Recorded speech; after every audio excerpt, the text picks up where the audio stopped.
गरीबों में भ्रम पैदा करना चाहती है। और मैं चुनौती के साथ कह रहा हूं, अगर ये भ्रम फैलाने का काम बंद करे, मनरेगा में जो ये कह रहे हैं कि 1100 करोड़ बिहार का बाकी है, मैं चुनौती के साथ कहता हूं मजदूरी तो 1 पैसा नहीं बाकी है, और केवल 67 करोड़ वो भी मटेरियल का। और मैं आईना दिखाना चाहता हूं माननीय श्रवण कुमार और माननीय मुख्यमंत्री को कि आप 6-7 से 13-14 तक आपको केवल 9,649 करोड़ रुपए मिले थे, और मोदी जी के कार्यकाल में 33,764 करोड़ रुपए मिले। अगर ये रुपए मिले नहीं तो फिर ये जारी कैसे हुआ? ये सच बोलें। और जो आप कह रहे हैं, अभी भी इनको अभी तक कुल राशि 23-24 में 1369 करोड़ रुपया, जो पिछले देनदारी का 836 करोड़ रुपया वो भी दिया हूं।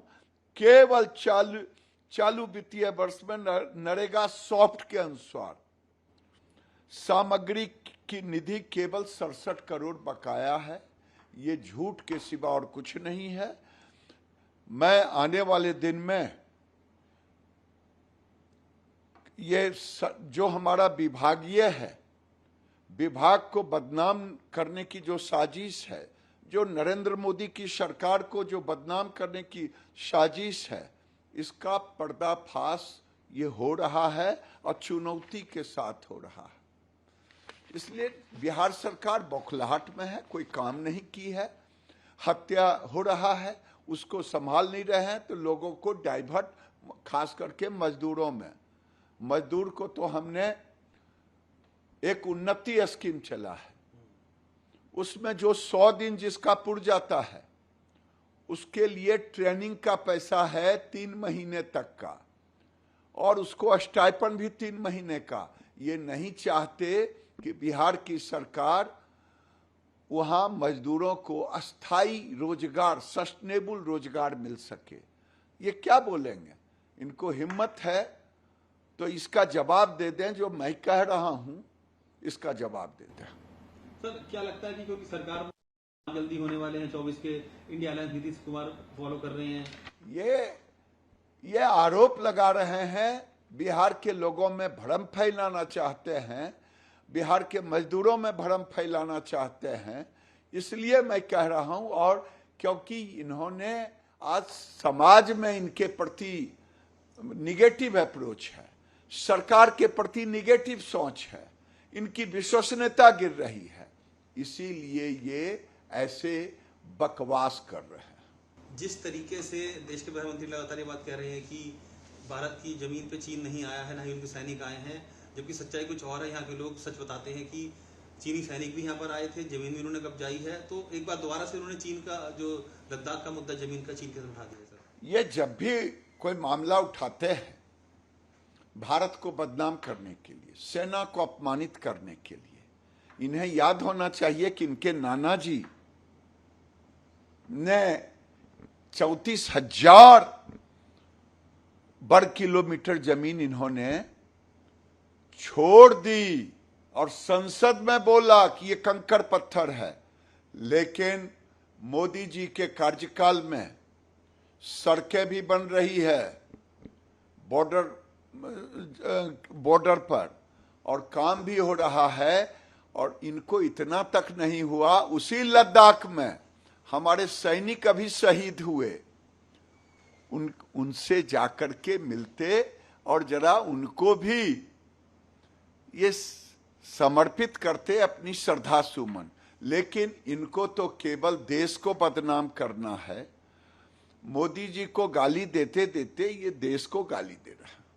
सर, राहुल गांधी ये भी कह रहे हैं कि 15 अगस्त को जो भाषण उन्होंने दिया था वो कहीं ना कहीं एक नकली भाषण था, सिर्फ जनता को बरगलाते हैं मोदी। आंकड़े से सच को आज किस बात का? मैं जिस विभाग में हूं उस विभाग का एक आंकड़ा राहुल जी को याद दिलाना चाहता हूं। 29 साल में ग्रामीण आवास योजना, जिसमें इंदिरा आवास योजना चल रहा था, केवल 3.25 करोड़ बना। और अगर मोदी जी के कार्यकाल में 4 करोड़ बना दिया प्रधानमंत्री आवास, ये शर्म आनी चाहिए। राफेल की तरह झूठे बयान दे करके 100 झूठ को एक बार बोलें, गोएबल्स की थ्योरी, ये अब नहीं चलने वाला। राहुल गांधी जी जो भी बोलते हैं वो देश को बदनाम करने के लिए, और चाहे 15 अगस्त पर उनका बयान हो, चाहे लद्दाख का बयान हो, हिट एंड रन, झूठ बोले निकल गए, झूठ बोले निकल गए।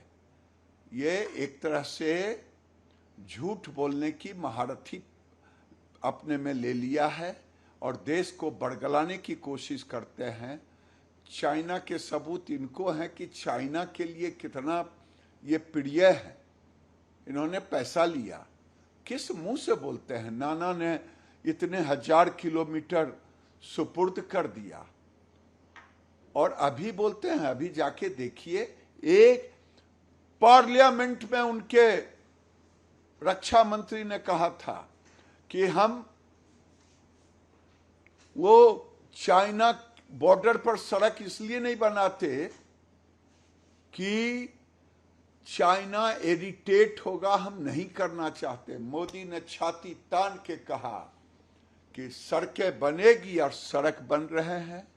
और उसी लद्दाख में मैं भी गया था, लद्दाख में 14,000 फीट के ऊपर वहां के लोगों के आंखों में आंसू आ गया। कहा जिंदगी भर पता नहीं वो देखे कि नहीं राहुल गांधी, मैं ग्लेशियर का पानी पीता था, लेकिन मोदी जी ने नीचे से बोरिंग करके ताजा पानी दे रहे हैं। ये दिखाई दिया कि नहीं दिखाई दिया?